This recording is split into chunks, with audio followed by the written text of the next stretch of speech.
Welcome to stock market learnings. इस video में बात करेंगे हम निफ्टी 50 के बारे में, साथ ही निफ्टी 50 से रिलेटेड एक स्टॉक के बारे में भी आपको बताया जाएगा। साथ ही इसके अपसाइड और डाउनसाइड के टारगेट भी आपको बताए जाएंगे। साथ ही इसमें आपका मोमेंटम क्या रहने वाला है, अपसाइड और डाउनसाइड, वो भी आपको बताया जाएगा। वीडियो में स्टार्ट करने से पहले प्लीज हमारे चैनल को सब्सक्राइब कीजिए, साथ ही बेल आइकन को दबा लीजिए ताकि आने वाली वीडियो के नोटिफिकेशन आपको मिलते रहें। अगर आप हमसे जुड़ना चाहते हैं तो हमारा व्हाट्सएप लिंक आपको डिस्क्रिप्शन में मिल जाएगा। हमारे साथ जुड़ने पर आपको स्टॉक्स, बैंक निफ्टी, निफ्टी 50 की कैश, ऑप्शन, फ्यूचर की फ्री ट्रेडिंग कॉल दी जाती है। चलिए स्टार्ट करते हैं वीडियो को। निफ्टी 50 का ये 1 डे टाइम फ्रेम का चार्ट है, ठीक है। जो पिछली वाली जो कैंडल बनी थी वो कैंडल, ये वाली एक ग्रीन कैंडल बनी थी। मैंने आपको ये बोला था कि अगर इसका हाई अगर ब्रेक होता है तो डेफिनेटली आप थोड़ा सा पॉजिटिव के लिए जा सकते हैं। और एक लेवल ये भी बताया था मैंने आपको कि 17,000 का एक ऐसा लेवल है, इसको अगर ब्रेक करके अगर सस्टेन रह जाता है नेक्स्ट कैंडल, तो आपको नेक्स्ट कैंडल के बाद में जो कंफर्मेशन 15 मिनट की कैंडल होगी, यानी कि कल के यानी नेक्स्ट डे की जो 15 मिनट की कैंडल होगी पहली वाली, वो अगर इसके हाई को अगर ब्रेक करती है, यानी ओवरऑल जो इसका हाई है वो है आपका 17,117 का लेवल, इसका हाई को ब्रेक करके सस्टेन रह जाती है, ठीक है, तो कंफर्मेशन कैंडल पे आपको वहीं पे बाय करना है और लेवल रहेगा आपका 17,200 का, ठीक है। 17,200 का आप टारगेट आसानी से रख सकते हैं। 70 से 80 पॉइंट का लेवल आप आसानी से रख सकते हैं। इस लेवल को थोड़ा सा मतलब अगर ब्रेक इवन मतलब एकदम से डायरेक्ट पॉइंट ऑफ व्यू के हिसाब से अगर ये सडन एकदम 17,200 को ब्रेक करता है तो डेफिनेटली ये कम से कम 17,300 तक तो जाएगा ही जाएगा। और जो लास्ट एक बड़ा कंसोलिडेशन फेज बन सकता है वो 17,400 की तरफ बन सकता है, ठीक है। तो चलो एक लेवल तो मैंने आपको बता दी। नीचे की साइड के लेवल मैंने आपको यही चीज़ बताया है कि 16,800 का एक लेवल है। इस लेवल को अगर नीचे की साइड में ब्रेक करता है तो पहले 16,600 को मतलब ब्रेक करेगा, मतलब 16,600 की तरफ आएगा, फिर आएगा 16,400 की तरफ। इसको ब्रेक करने के बाद डायरेक्ट 16,000 की तरफ आएगा, उससे पहले ये नहीं रुकने वाला है, ठीक है। ओवरऑल जो पॉइंट ऑफ व्यू से अगर देखा जाए तो इसने 17,000 का जो लेवल है वो लेवल ब्रेक करके इसने क्लोजिंग दी है आज के दिन, ठीक है। आज के दिन इसने क्लोजिंग भी दे दी है।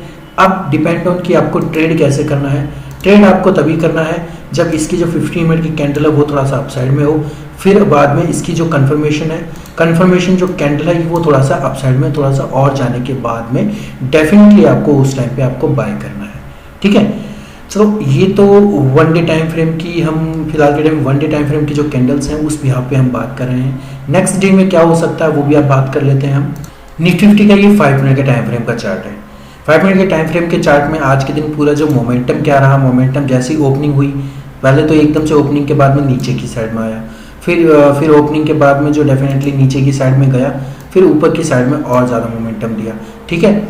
और फिर अप साइड में थोड़ा सा नीचे की साइड में आया, फिर वापस ही अप साइड में फिर वापस ही अप साइड में चला गया, फिर वहाँ पे थोड़ा सा कंसोलिडेशन लेवल लिया, फिर नीचे की साइड में गया, फिर इस लेवल के बाद में ये काफ़ी टाइम तक अप साइड में मोमेंटम दिया इसने।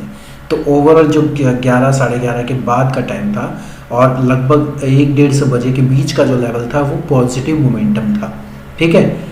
फिर उसके बाद जो काफ़ी मतलब एकदम से सडन फॉल आया, फिर उसके बाद वहाँ पे थोड़ी देर कंसोलिडेशन लिया इसने, अप एंड डाउन का मोमेंटम लिया, फिर एकदम से काफ़ी बड़ा लेवल नीचे की साइड में गिरने को मतलब गिरा, ठीक है, एकदम से नीचे की साइड में गिरा। तो एक तरीके से मैं एक चीज़ बता देता हूँ, ये पैनिक लेवल तो है नहीं, ठीक है, ये पैनिक लेवल बिल्कुल नहीं है। जैसे बोलते हैं ना कि किसी बीमारी की वजह से पैनिक हो चुका है, ये चीज़ वो चीज़ फलाना, बहुत सी चीज़ें बोलते हैं, तो ये पैनिक लेवल तो है नहीं, पैनिक गिरने की कंडीशन नहीं है। ये हो सकती है आपका प्रॉफिट बुकिंग, ठीक है, क्योंकि ये अपसाइड में गया, फिर वापस थोड़ा सा नीचे की साइड में आया, यहाँ पे थोड़ा सा कंसोलिडेशन भी लिया, लेवल भी लिया है इसने, लेकिन फिर वापस नीचे की साइड में गया। तो ये हो सकता है कि प्रॉफिट बुकिंग के सिनेरियो हो सकता है, तो इस वजह से ये नीचे की साइड में आ सकता है। तो ओवरऑल हम लेवल की बात करें तो लेवल फिलहाल के टाइम में हम ये लेवल मान सकते हैं नीचे की साइड में हम 2 लेवल मान सकते हैं। एक तो 17,040 का लेवल, ठीक है।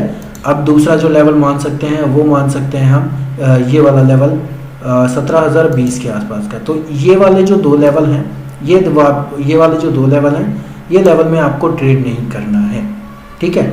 अब जो दूसरा लेवल ऊपर के साइड का 120 से लेके 140 का जो लेवल है वो लेवल में आपको ट्रेड नहीं करना है, यानी कि ओवरऑल ये आज के दिन जो है नो ट्रेडिंग जोन में ही था, ठीक है। अगर कल के दिन भी ऐसे रहता तो आपको ट्रेड बिल्कुल नहीं करना है इस लेवल पे, यानी कि ओवरऑल 50 पॉइंट ऊपर और 50 पॉइंट नीचे।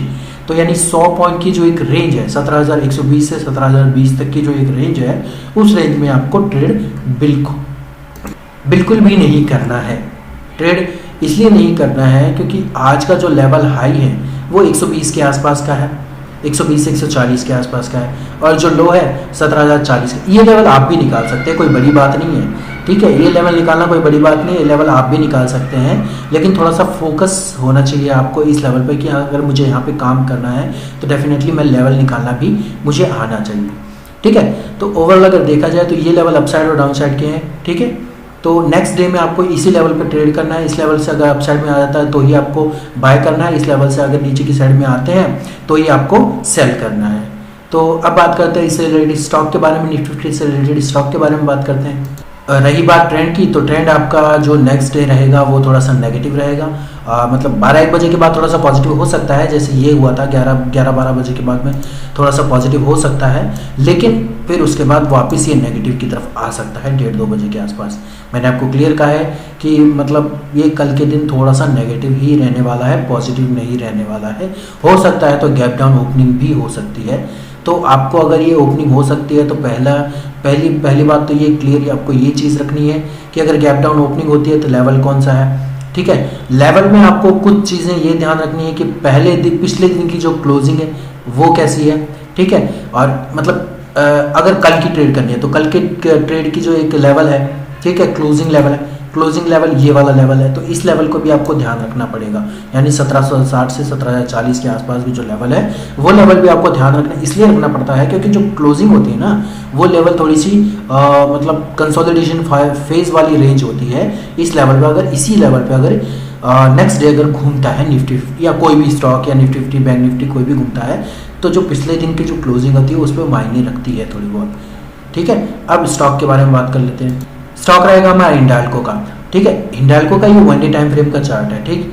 अब ये जो लेवल है, लेवल मैंने अभी हिंडाल्को के कुछ भी नहीं बताए थे, कुछ दिनों से मैं लेवल बता भी नहीं रहा था हिंडाल्को के, क्योंकि काफ़ी टाइम से ये बहुत ही अनप्रेडिक्टेबल सिचुएशन सी हो रही थी इसमें कि कभी ये अपसाइड में जा रहा था, छोटी छोटी मोमेंटम दे रहा था, ज़्यादा बड़ी मोमेंटम दे नहीं रहा था, ये वाली इस तरीके की लेवल, कभी ये लेवल दे रहा था, ठीक है, कभी ये छोटी मतलब अनप्रेडिक्टेबल है। मैं इसी वजह से मैं इसमें दे नहीं रहा था। तो आप भी सोच रहे हो अनप्रेडिक्टेबल क्यों दे रहे हो, अब क्यों दे रहे हो, तो मैं अब इस वजह से दे रहा हूँ क्योंकि एक लेवल है 470 वाला लेवल, ठीक है। मुझे एक लेवल दिखाई दिया है इसमें 470 से 472 के आसपास की रेंज का, यानी 2 पॉइंट की जो एक रेंज है वो रेंज काफ़ी अच्छी रेंज है, ठीक है। इस रेंज का अगर ये निकल जाता है ऊपर की साइड में तो डेफिनेटली ये आपको पहला जो टारगेट हो सकता है वो 480 का टारगेट, दूसरा टारगेट हो सकता है वो 490 का टारगेट, तीसरा जो टारगेट हो सकता है वो 500 का टारगेट। यानी एकदम से तो ये देगा नहीं, लेकिन आपको धीरे धीरे लेवल पे आने के बाद ही आपको ये लेवल्स मतलब ये लेवल्स आपको ऑटोमेटिकली मिल जाएंगे, ठीक है। कैसे लेवल मिलेंगे मैं आपको बताता हूँ, ठीक है। ये लेवल कैसे मिलेंगे, तो पहले 470 को अगर इसने अपसाइड में ब्रेक किया, 470-72 को अपसाइड में ब्रेक किया, फिर जो नेक्स्ट कैंडल है वो नेक्स्ट कैंडल अगर कंफर्मेशन दे देती है 73-74, तो आप 480 के लिए इसके लेवल को आप टारगेट बना के रख सकते हैं, ठीक है। अब same as it is same 81-82 को अपसाइड में मूवमेंटम देता है, 82-83 के आसपास में कंफर्मेशन होती है, तो आप 90 के लिए आप कंफर्मेशन दे सकते हो, आके 1-2 दिन के अंदर 90 पे पहुंच जाएगा। हाँ, बस लेवल्स का थोड़ा ध्यान रखिएगा क्योंकि जीरो वाली जो एक कंडीशन होती है 70, 80, 90, 100, 500, 110, 20, 30, ये वाले जो लेवल होते हैं ये लेवल एक तरीके से सपोर्ट और रेजिस्टेंस दोनों का काम करते हैं। तो इन लेवल पे आप थोड़ा ध्यान रखिएगा, टारगेट इन लेवल को बना सकते हैं क्योंकि इन लेवल पे आने के बाद मान लो अगर रेजिस्टेंस आ रहा है तो इन लेवल पे आने के बाद थोड़ा सा अपसाइड में जाएगा, फिर वापस नीचे की साइड में आएगा, इतने में तो आपका टारगेट भी अचीव हो जाएगा, ठीक है ना। तो यही मोमेंटम होती है। तो अगर मान लो 480 को टच भी किया इसने, 480.10 या 480.5 आया तो ऑटोमेटिकली आपका 480 का, अगर आपको लग रहा है कि 480 तक नहीं जाएगा, मतलब नहीं जा रहा है, तो 30-35 पैसे या 50-60 पैसे नीचे की साइड में टारगेट लगा लो, हो जाएगा आपका टारगेट डन, ठीक है। तो यही चीज़ें हैं, इन चीज़ों को अगर ध्यान में रखेंगे तो डेफिनेटली आपका प्रॉफिट होगा। तो वीडियो अगर आपको अच्छा लगा वीडियो को लाइक कीजिए, चैनल सब्सक्राइब कीजिए, साथ ही बेल आइकन को दबा लीजिए ताकि आने वाले वीडियो के नोटिफिकेशन आपको मिलते रहें। धन्यवाद।